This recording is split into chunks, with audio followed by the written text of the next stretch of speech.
അത് പിന്നെ പുതിയ സ്ഥലമല്ലേ, എല്ലാം നന്നായിട്ട് തന്നെ ശ്രദ്ധിച്ചേക്കാം എന്ന് വിചാരിച്ചു.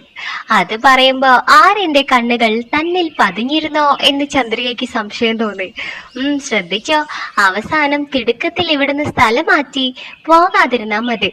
ഏയ് ഇല്ലേ ചേച്ചി, കുറെ കാലത്തെ കാത്തിരിപ്പിന് ശേഷമാണ് ഈ ജോലി കിട്ടിയത്. അതുകൊണ്ട് തന്നെ ഈ ജോലിയാണ് എനിക്ക് പ്രധാനം, അതെവിടെയാണെന്നുള്ളതല്ല. ആ, അതൊക്കെ ഇപ്പൊ പറയും. കുറച്ച് കഴിയുമ്പോ ഇത് മാറാതിരുന്നാ മതി. ഏയ് ഇല്ലെന്നേ. ഉം ഇനി അഥവാ മാറാൻ സാധ്യത ഉണ്ടെങ്കിൽ പറഞ്ഞാ മതി, മാറാതെ ഞങ്ങൾ നോക്കിക്കോളാം. ഒരു ചിരിയോടെ ചന്ദ്രിക അത് പറഞ്ഞപ്പോ അതിന് മറ്റൊരർത്ഥം കൂടി ഒളിഞ്ഞു കിടക്കുന്നതായി ആര്യന് തോന്നി. ആ, നന്നായിട്ട് നോക്കിയാ മതി. ആര്യനും വിട്ടുകൊടുത്തില്ല. അവൻ ചന്ദ്രികയെ അടിമുടി നോക്കി. ഇരുനിറമാണെങ്കിലും അടിപൊളിയാണ്, അവൻ മനസ്സിൽ മന്ത്രിച്ചു. കൂടുതൽ നേരം നോക്കി നിന്ന് പിടി വീഴാതെ ഇരിക്കാൻ അവൻ പെട്ടെന്ന് തന്നെ നോട്ടം മാറ്റി. എന്നാൽ തന്നെ ആര്യൻ നല്ല രീതിയിൽ ശ്രദ്ധിക്കുന്നുണ്ടെന്നറിഞ്ഞ ചന്ദ്രിക മുൻതൂക്കം അളന്നു കഴിഞ്ഞെങ്കിൽ ഇനി പിൻതൂക്കം കൂടി അളന്നു നോക്ക് എന്ന് മനസ്സിൽ പറഞ്ഞുകൊണ്ട് ആര്യന്റെ മുന്നിലായി കയറി നടന്നു. ആര്യന്റെ ഉള്ളൊന്ന് പിടഞ്ഞു. പുതിയ ജോലി, പുതിയ സ്ഥലം, ചാടിക്കേറി ഒന്നും ചെയ്യാൻ അവൻ താല്പര്യപ്പെട്ടിരുന്നില്ല. സമയമുണ്ടല്ലോ എന്നവൻ മനസ്സിൽ ചിന്തിച്ചു. ഏകദേശം 5 മിനിറ്റോളം നീണ്ട നടത്തം കഴിഞ്ഞപ്പോ ചന്ദ്രിക അവനോടായി പറഞ്ഞു, ദാ ഇതാണ് ഞങ്ങളുടെ മന്ദാരക്കുളം. ഇത്രയും മനോഹരമായ ഒരു കുളം അവൻ അവന്റെ ജീവിതത്തിൽ നേരിട്ട് കണ്ടിട്ടുള്ളത് പോയിട്ട് ഒരു ഫോട്ടോയിൽ പോലും കണ്ടിട്ടുണ്ടായിരുന്നില്ല. ഇത് കുളമാണോ അതോ തടാകമാണോ എന്നവൻ ഒരു വേള സംശയിച്ചു നിന്നു. ചുറ്റിലും കാട് പോലെ പടർന്നു കിടക്കുന്ന മന്ദാര ചെടികൾ, അതിൽ പൂത്തു നിൽക്കുന്ന പൂക്കൾ, അതും വെള്ള, മഞ്ഞ, ചുവപ്പ് എന്നീ നിറങ്ങളിലുള്ളവ. അവ ആ കുളത്തിന് ചുറ്റും അങ്ങനെ വിടർന്നു നിൽക്കുന്നത് കാണുമ്പോൾ തന്നെ മനസ്സിലൊരു കുളിർമ തോന്നും. എന്തൊരു മനോഹാരിത, ആര്യൻ മനസ്സിൽ പറഞ്ഞു. എന്താ ഈ ആലോചിക്കുന്നേ? ഏയ്, ഞാൻ ഇതിന്റെ ഭംഗി ആസ്വദിച്ച് അങ്ങ് നിന്ന് പോയതാ ചേച്ചി. എന്ത് രസമാണ്. വന്നതല്ലേ ഉള്ളൂ, ഒറ്റയടിക്ക് അങ്ങ് ആസ്വദിച്ച് തീർക്കണ്ട, സമയം കിടക്കുവല്ലേ. ഇതങ്ങനെ ആസ്വദിച്ച് തീർക്കാൻ ആർക്കും പറ്റുമെന്ന് തോന്നുന്നില്ല ചേച്ചി, ഒരിക്കലും. എന്നാ തീർക്കണ്ട.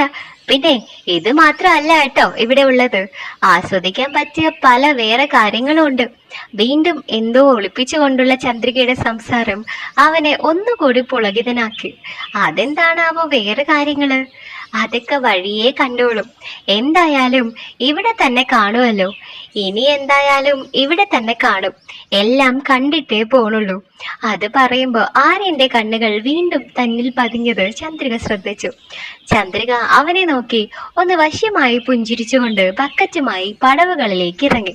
പുറകെ തന്നെ ആര്യനും ഇറങ്ങുന്നത് കണ്ട് ചന്ദ്രിക, നീയും കുളിക്കാൻ വരുവാണോ എന്ന് ചോദിച്ചു. അതിനൊക്കെ ഇനിയും സമയമുണ്ടല്ലോ ചേച്ചി എന്ന് തിരിച്ചു മറുപടി കൊടുത്തു. ചന്ദ്രികയുടെ ഉള്ളം വീണ്ടും അത് കേട്ട് ഒന്ന് പിടഞ്ഞു. ആര്യൻ പെട്ടിയും ബാഗും അവിടെ വെച്ചിട്ട് പാന്റ് മുട്ടുവരെ കയറ്റി വെച്ചുകൊണ്ട് പടവുകളിലേക്ക് ഒരു കൊച്ചുകുട്ടിയെ പോലെ ചാടിയിറങ്ങി. ഏറ്റവും താഴത്തെ പടിയിലെത്തിയതും, ഇത് കണ്ടാൽ ആർക്കാ ചേച്ചി ഒന്ന് മുങ്ങിക്കുളിക്കാൻ തോന്നാത്തത് എന്നും ചോദിച്ചുകൊണ്ട് വെള്ളത്തിലേക്ക് ഇറങ്ങി. ഇതുവരെ ഉണ്ടായ ക്ഷീണമെല്ലാം ക്ഷണനേരം കൊണ്ട് മാറിയ പോലെ അവന് തോന്നി. അവന്റെ കൈക്കുമ്പിളിൽ വെള്ളം കോരി മുഖമെല്ലാം നന്നായി കഴുകി. എടുത്തു ചാടി ഒന്ന് മുങ്ങി നിവരാൻ അവന്റെ മനസ്സ് കൊതിച്ചെങ്കിലും സമയമെന്ന ഘടകം അവന്റെ പിന്തിരിപ്പിച്ചു. അവൻ വളരെ നിരാശയോടെയാണെങ്കിലും അവിടെ നിന്നും തിരിച്ചു കയറാനായി തിരിഞ്ഞു. അപ്പോഴാണ് ചന്ദ്രിക ചേച്ചി അലക്ക് തുടങ്ങിയെന്ന കാര്യം പോലും അവൻ ശ്രദ്ധിച്ചത്. കൂടെ മറ്റാരൊക്കെയോ ഉണ്ട് താനും. എന്താ ചാടുന്നില്ലേ എന്ന് കളിയാക്കുന്ന രൂപേണുള്ള ചേച്ചിയുടെ ആ ചോദ്യം കേട്ടപ്പോ ചേച്ചി തന്നോട് നന്നായി അടുത്തു എന്ന് അവന് മനസ്സിലായി. ഓ ഇല്ല ചേച്ചി, സമയം പോണു, നാളെ ആവട്ടെ. ആരാ ചന്ദ്രിക ചേച്ചി ഇത്? കൂട്ടത്തിൽ പ്രായം കുറഞ്ഞ ഒരാളുടെ ചോദ്യം. ഇതാണ് നമ്മുടെ പുതിയ പോസ്റ്റ്മാൻ സാറ്. വീണ്ടും കളിയാക്കുന്ന രീതിയിലുള്ള ചന്ദ്രികയുടെ സംസാരം കേട്ട് ആര്യന് ചിരി വന്നു. ആഹാ, അത് ശരി. എവിടെയാ സാറേ വീട്? അയ്യോ ചേച്ചി, ഈ ചന്ദ്രിക ചേച്ചി എന്നെ കളിയാക്കിയതാ. എന്നെ സാറേ ഒന്നും വിളിക്കണ്ട. എന്റെ പേര് ആര്യൻ, കോട്ടയത്ത് നിന്നാ. ആഹാ, നല്ല പേര്. അപ്പോ ആര്യാന്ന് വിളിക്കാലോ. ഓ അതിനെന്താ, ചേച്ചി അങ്ങനെ വിളിച്ചോ.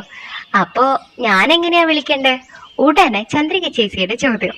ചേച്ചി എന്റെ ഇവിടുത്തെ ആദ്യത്തെ കമ്പനിക്കാരിയല്ലേ, എന്ത് വേണമെങ്കിലും വിളിച്ചോ. ആ അങ്ങനെ പറ. പിന്നെ എടാ ആര്യ, നിനക്ക് ഇവിടെ വല്ലപ്പോഴും ഒരു കത്തൊക്കെ കൊണ്ട് കൊടുക്കേണ്ടി വരിക ദേ ഇവൾക്കായിരിക്കും. ഇവളുടെ കെട്ടിയോൻ അങ്ങ് ദുബായിലാ. ഒന്ന് പോ ചേച്ചി, ഈ ചേച്ചിയുടെ ഒരു കാര്യം. അവൾ നാണിച്ചുകൊണ്ട് തുണി കുത്തിപ്പിഴിയാൻ തുടങ്ങി. ചേച്ചിയുടെ പേരെന്താ? ഇത് കേട്ട് നിന്ന ആര്യൻ ചിരിയടക്കിക്കൊണ്ട് അവളോടായി ചോദിച്ചു. ശാലിനി. എവിടെയാ വീട്? ഇവിടെ അടുത്താണോ? അതെ, കുറച്ച് അങ്ങോട്ട് നീങ്ങി അടുത്താണ്. ഡാ, തോമാച്ചന്റെ വീടിന്റെ അടുത്താണ് ഇവളുടെ വീട്. പുള്ളിയുടെ പഴയ വീട്ടിലാടി ആര്യൻ താമസിക്കാൻ പോകുന്നത്.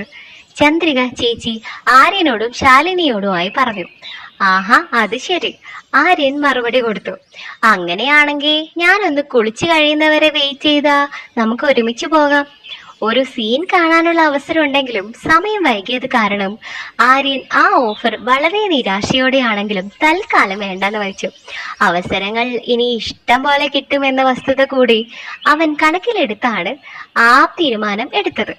അവൻ ശാലിനിയോട് പോകേണ്ട വഴി കൃത്യമായി ചോദിച്ച് മനസ്സിലാക്കിയ ശേഷം അവരോട് രണ്ടുപേരോടും യാത്ര പറഞ്ഞുകൊണ്ട് അവരോടൊപ്പം ഉണ്ടായിരുന്ന മറ്റു രണ്ട് അമ്മൂമ്മമാരെ കൂടി നോക്കി ഒന്ന് ചിരിച്ച ശേഷം പടവുകൾ ഓരോന്നായി കയറി തന്റെ ബാഗും പെട്ടിയും എടുത്തുകൊണ്ട് വീണ്ടും അവരെ നോക്കി കൈവീശി കാണിച്ച ശേഷം മന്ദാര ചെടികളുടെ ഇടയിലൂടെ ഇറങ്ങി വഴിയിലേക്ക് നടന്നു. നല്ല പയ്യൻ അല്ലേ ചേച്ചി? ശാലിനി അങ്ങനെ പറഞ്ഞപ്പോ അതെ എന്ന് മാത്രം ചന്ദ്രിക അതിന് മറുപടി കൊടുത്ത് അവസാനിപ്പിച്ചു. തോമാച്ചന്റെ വീട് ലക്ഷ്യമാക്കി ആര്യൻ തന്റെ നടത്തം തുടർന്നു. നടത്തത്തിനിടയിൽ അവന്റെ മനസ്സിൽ കൂടി അവന്റെ കഴിഞ്ഞു പോയ ജീവിതം ഒരു ഫ്ലാഷ് ബാക്ക് പോലെ കടന്നു വന്നു. 4 വർഷം മുമ്പ് കോളേജിൽ നിന്നും ഡിഗ്രി ഡിസ്റ്റിങ്ഷനോടെ പാസ്സാവുമ്പോൾ അങ്ങനെ വലിയ സ്വപ്നങ്ങളൊന്നും ഉണ്ടായിരുന്നില്ല അവന്. സ്വന്തം നാട്ടിൽ തന്നെ അത്യാവശ്യം കുഴപ്പമില്ലാതിരുന്ന ജോലി, അത് മാത്രമായിരുന്നു അവന്റെ ഏക സ്വപ്നം. സ്വന്തക്കാരെയും കൂട്ടുകാരെയും വിട്ട് ദൂരെ എങ്ങും പോകാൻ അവന് ഒട്ടും താല്പര്യം ഉണ്ടായിരുന്നില്ല. കാരണം അവന്റെ അച്ഛൻ അനുഭവിച്ച സങ്കടങ്ങളും വേദനകളും അവൻ അത്രത്തോളം കണ്ടിട്ടുണ്ട്. അങ്ങ് മരുഭൂമിയിൽ കിടന്ന് കഷ്ടപ്പെടുന്ന അവന്റെ അച്ഛനെ അവനും അമ്മയും ആകെ കാണുന്നത് 2 വർഷത്തിൽ ഒരിക്കൽ മാത്രമാണ്. അതും 15ഓ 20ഓ ദിവസങ്ങൾ മാത്രം. ഒടുവിൽ അവന്റെ 20ാം വയസ്സിൽ അച്ഛൻ വിടവാങ്ങുമ്പോൾ ഓർത്തു വെക്കാൻ അങ്ങനെ അധികം നല്ല നിമിഷങ്ങൾ പോലും അവനും അമ്മയ്ക്കും സമ്മാനിച്ചിരുന്നില്ല. അതിന് അദ്ദേഹത്തിന് സാധിച്ചിരുന്നില്ല എന്ന് പറയുന്നതാവും ശരി. അതുകൊണ്ട് അങ്ങനെ ഒരു ജീവിതത്തിലേക്ക് പോകാൻ അവൻ ഒരിക്കലും ആഗ്രഹിച്ചിരുന്നില്ല. അതുകൊണ്ട് തന്നെ കോളേജ് പഠനം കഴിഞ്ഞ് അവൻ നാട്ടിൽ തന്നെ എന്തെങ്കിലും ജോലിയൊക്കെ നോക്കി അമ്മയോടൊപ്പം തന്നെ നിൽക്കാൻ ശ്രമിച്ചു. എന്നാൽ വിധി ആണോ നിർഭാഗ്യമാണോ എന്തോ അവൻ ആഗ്രഹിച്ച പോലെ ജോലിയൊന്നും അവന് കിട്ടിയില്ല. മാത്രവുമല്ല, അമ്മാമാരും മറ്റു ബന്ധുക്കളും അവനെ ഗൾഫിലേക്ക് പോകാൻ നിർബന്ധിക്കുകയും ചെയ്തു.